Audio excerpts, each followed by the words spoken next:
નમસ્કાર મિત્રો, વિડીયોમાં તમારું સ્વાગત છે। તો મિત્રો, અત્યારની ખૂબ જ મોટી ખબર સામે આવી રહી છે। જી હા મિત્રો, તમને જણાવી દઈએ કે અમદાવાદમાં 6 થી વધુ કિન્નરોએ એક સાથે ફિનાઇલ પીતા ચકચાર મચી છે, જેમાં સારવાર અર્થે તેમને એલજી હોસ્પિટલ અને સિવિલમાં દાખલ કરવામાં આવ્યા છે। તો મિત્રો, આમ એક સાથે 6 થી વધુ કિન્નરોએ ફિનાઇલ પી લેતા પોલીસ તંત્ર દોડતું થયું છે। જોકે મિત્રો, તમને વધુમાં જણાવીએ કે પ્રાથમિક તપાસમાં વટવા વિસ્તારમાં માસીબા ઉપર જીવલેણ હુમલો કરવામાં આવ્યો હોવાનું સામે આવ્યું છે।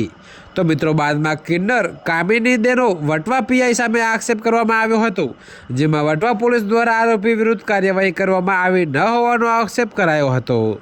જોકે મિત્રો, સંજય વ્યાસે કામિનીના ઘર પાસે આવીને ગાડી સળગાવી હતી। ત્યારબાદ વટવા પોલીસ દ્વારા કાર્યવાહી ન કરાતા કિન્નરોએ ફિનાઇલ પીધું હોવાનું સૂત્રોએ જણાવ્યું હતું। જોકે મિત્રો, સમગ્ર મામલે કિન્નરોને હોસ્પિટલમાં દાખલ કરવામાં આવ્યા છે। જોકે ઝડપના કારણે પોલીસ તપાસ કરતી ન હોવાના કારણે કિન્નરોના આક્ષેપ છે।